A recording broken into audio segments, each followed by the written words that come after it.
of your coaches, then you're able to do things that a lot of people think might not be possible. And again, want to say thank you also to the alumni, fans, student body, and the city of Houston for supporting us the way that they did in that stadium. It legitimately felt like a home game, as it should.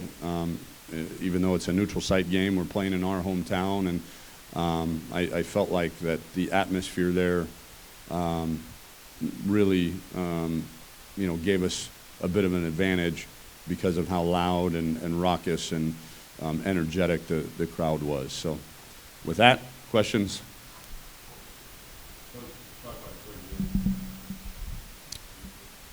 Oh yeah, Greg's shoulder, good. MRI came back, it's soft tissue, nothing structural. So he missed practice yesterday, really just because that was when we could get in to get an MRI on a Sunday. So we held him out from throwing today. He came in today, felt a lot better, is getting treatment. Expect him, if not tomorrow, then certainly by Wednesday's practice. Coach, this morning on over here. This morning on SportsCenter, one of their anchors was on there, one of their analysts or whatever, saying, well, Houston, they only have one game left this season. That's Louisville. How do you, obviously a stupid statement, you've got a full season to play. How do you keep your guys' mentality? I know you do the week by week thing, but they're going to hear that sort of thing. Yeah, the thing I've said all along, leading up to this season, it'd be foolish of me not to think that they don't hear it. They're going to hear it. But what I'm proudest of most of this team is they don't listen to it. I think they truly believe and understand in the way that we handle our business, and they're a very mature group of guys that the culture that is ingrained in this program won't allow it. And if you look right there to your top left, it says 1-0. Since the day we got here, that's been a mantra of ours, and will continue to be. And I think these guys know. I mean, if me or Coach McKnight or any of our assistants, for one split second even think that there's complacency and or the foot being let off the gas, they're going to get smacked in the face with a proverbial shovel and reminded of what our culture demands of them. Tom, after the game, you had mentioned red zone and settling for not settling, but get field goals instead of touchdowns there. I was curious, what other things did you come out of the game that you felt like maybe need to get cleaned up or some improvement on that kind of stood out? Well, we had some coverage busts in the secondary that, two young safeties back there didn't do a great job communicating. I think it was again, more nerves than it was, the way that they're being coached or what they're being asked to do. So we've got to clean that up, and we can't have the kind of bust that we had in the secondary. And then, we got to be able to run the ball. When you got a 16-point lead late in the fourth quarter, you got to go get a few first downs and keep your defense off the field. And then, we were at the 4-minute mark about to go up 40-17 on the number 3 team in the country, and we fumbled the dang ball going into the end zone and put our defense back out on the field, and that's obviously very unacceptable.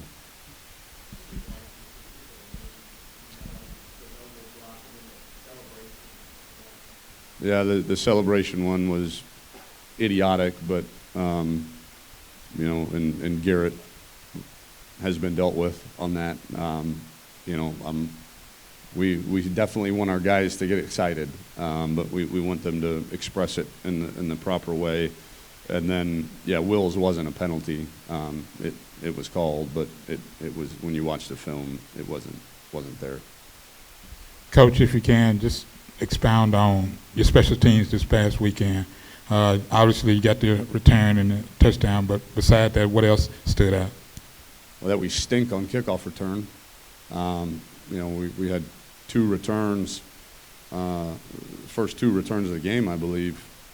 Brandon caught on the goal line, and we got out to, I think, like the 12 and the 14-yard line or the 9 or something like that. And so and that was a point of emphasis going into the season. So we really got to evaluate, what we're doing and who we're putting on that team because you got guys like Terrell Williams and we got one of the best returners in the nation and Brandon Wilson back there. We got to find some other dudes that can step up. But was happy, I think our punter did what he's supposed to do, and for a guy that's never punted in a American football game ever, to have to go out there and do it in that game, did admirably. And then obviously our kicker, I hate field goals. I mean, despise them. He actually told me this stat that he played in 10 games last year and only attempted 8 field goals. And in the first half of this one football game, he attempted 4 of them. So, but he was 4 of 4 on them, and we obviously needed those points, so was proud of him. Tom, right here. Brandon Wilson now has, I think, something like 6 different types of touchdowns in his collegiate career. What are some traits that you notice about Brandon that allow him to find the end zone in such a diverse way? He's strong. He's pound for pound, if not he's one of the strongest guys on our team. And he runs really, really hard, and he's fast when he does it. So when he is in the open field, he can run away from people and he can run through some angles, but he's also really good at running in traffic too, in terms of being able to run with some strength and power behind him to bounce off some arm tackles. Tom, yesterday we had requested to talk to Ed Oliver, and he politely declined, saying he hadn't earned it. What do you think about that? I thought it was the coolest thing I'd seen in a long time. Freshmen around here don't get to talk to the media until they play, and so obviously he played and played well, and it was, as is our policy, he was allowed to speak to the media, but for him to say that he hasn't earned it, I think speaks a lot to his maturity level and kind of the way he feels about his team and his teammates, that he's still got a lot of proving to do maybe before he gets in front of a microphone. So I applaud him for that. Coach, over here. Along those same lines, how does it make you feel as a coach to see these guys buy in so quickly? Because you have a plan in mind. You want them to be all on the same page. But maybe it takes a couple of games. But it seems like all your new guys, all the freshmen that are coming in, they buy in. They know what to do. How does that make you guys as a coach? Well, it makes me feel like, one, we've got a heck of a group of leaders that have been able to grab all those young guys and make sure that they're doing things that are up to our expectation level. And we've got a great strength staff, the best in the country. And when these guys come in the summer, they're not around our coaches very much. We're doing camps and then vacation. It's the only time of year we really get off. And the summertime is like the season for our strength coaches. And hats off to Yancey McKnight and his crew of being able to instill that culture in these guys from the word jump when they got here in June. Tom, and this is not to disparage the opponent coming up, but just curious, when you have a shorter week coming up after a game like this one on Saturday, do you have to balance, or do you have to try to mix in both games in terms of how you prepare? No. Yeah, never would we do that. We knew this short week was coming, and our coaches have watched and kind of, had a preliminary scouting report on Cincinnati, but we will spend 0 practice time or game planning time other than on Lamar. And secondly, it looked like Kevin Justice was running as your backup, at least for that game. Is there an update on that, or is that just kind of the feel that you got at that point? It's a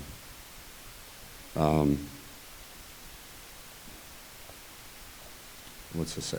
I got one in my mind, but it's not appropriate. It's it's who's ever playing better than the other ones.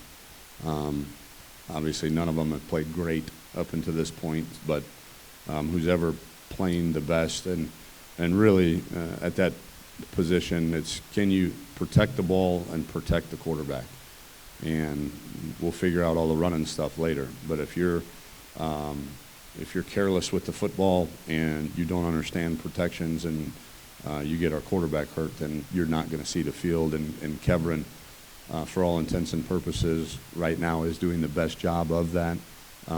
But again, it'll be a very wide open competition throughout the week of practice. Tom, you mentioned the support on Saturday and how it really gave you guys a home field advantage. How important is it coming into this Lamar game to fill up TD ECU Stadium for the first time this year? It's really important. You know, if we fashion ourselves to be a big-time football program, like the big-time programs in the country, it does not matter what the opponent is or what's on their helmet or what's on their jersey. Their fans, their students, their alumni come and support and watch their team play. And so this will be a very good litmus test for our fans, alumni, and students to see, hey, do you guys want to be this or do you not? The proof is in the pudding.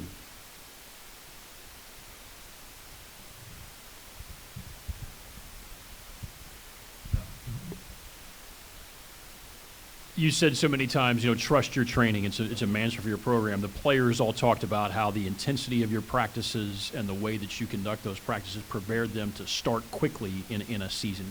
How would you describe your approach to practice, contact, those kind of things, and how do you see the payoff when you guys go play that well early? It's really hard. I mean, we train hopefully harder than anybody in the country. I don't have any metrics that says we do, but our goal is to train harder and more physical than any program in the country. And again, if you're going to do anything at an elite level, such as win a football game against the number 3 team in the country, then you better train that way.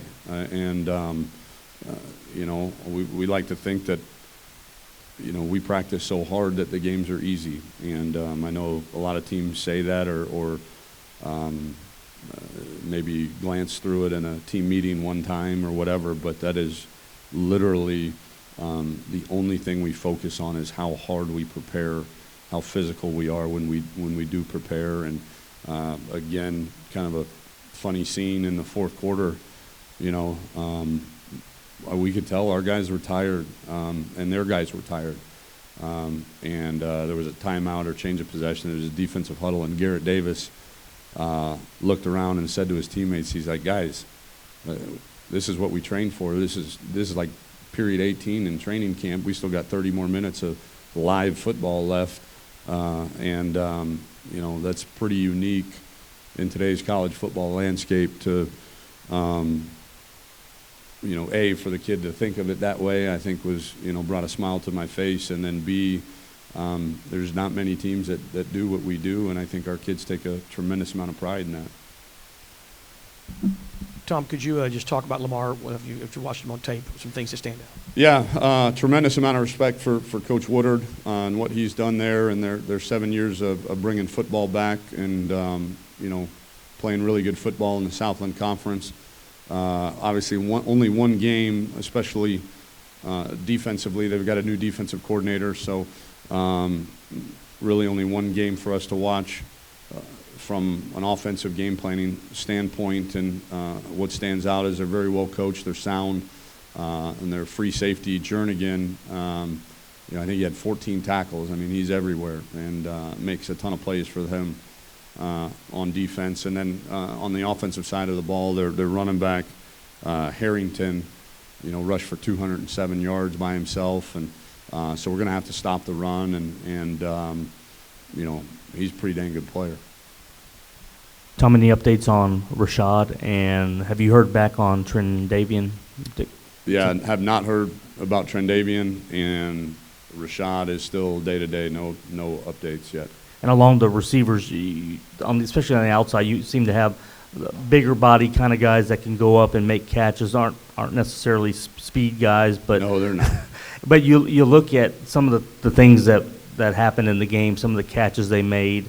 Is that I don't want to say you give and take, or you take that, but I mean, they certainly. Well, if you can't run, you better be able to do that. That's, so, or else you're probably going to find yourself on the bench. You better be able to do one of two things: is run really fast and be really good in space, or if you can't do that, then like Steve Dunbar and Chance Allen, then you better be big physical presences that can adjust to the football and got great ball skills when the ball's in the air. Was the Bonner catch about as good as you've seen? Yes, really good.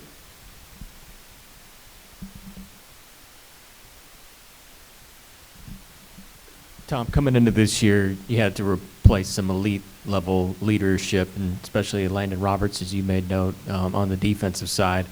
Practice is one thing, but getting into a game setting is another. Were there some guys on Saturday that stepped up in that leadership role that showed you some things? Yeah, I thought, Matt Adams did a really good job for a guy. He's not officially a captain, but he is still considered a leader on the defense. I thought Tyler McCloskey did an unbelievable job on the offense. And then Greg, again, is kind of a new man, when it comes to that stuff. So was proud of those guys. You're not going to get Brandon Wilson to say a whole lot, but all he does is just go out and make plays and 10 tackles and all that. And Cam Malvo does a good job as well, verbally. And so kind of the usual suspects that I was hoping, the one that, if there was any surprise, I don't think it was a surprise, but one that might be a little bit underrated as a leader was Matt Adams. I thought he did an excellent job of kind of rallying the troops. He's a very intense dude, he's got a knack for saying things kind of at the right time. I don't know that there's anything, one specific thing, but it felt like when he talked, it was the right thing to say at the right time.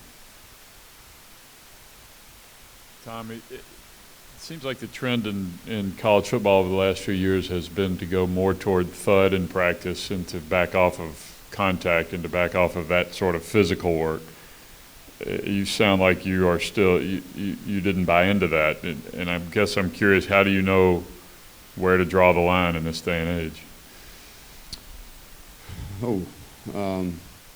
That's a very subjective question. I think you're right in the fact that I don't buy into that. I don't think you can ask anybody in any walk of life to do anything at a championship level without doing it over and over and over and over and over again in preparation for game day or the performance time or whatever that thing is.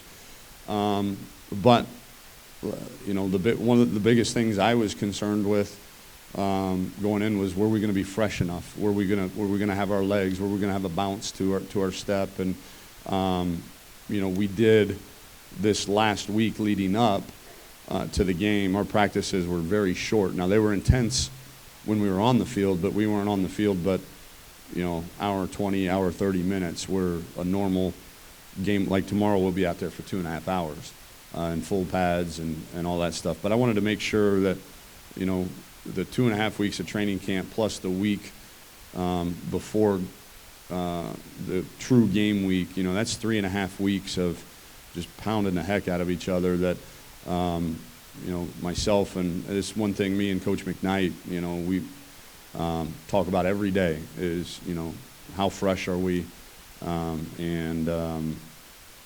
we're never going to sacrifice physicality for freshness. If we feel like, hey, we need to harden these guys up, then we'll harden them up and we'll sacrifice a little bit of freshness and maybe some sore bodies going into a game, but they're going to understand, the expectations of how we play the game at the University of Houston. Good? All right, thank you.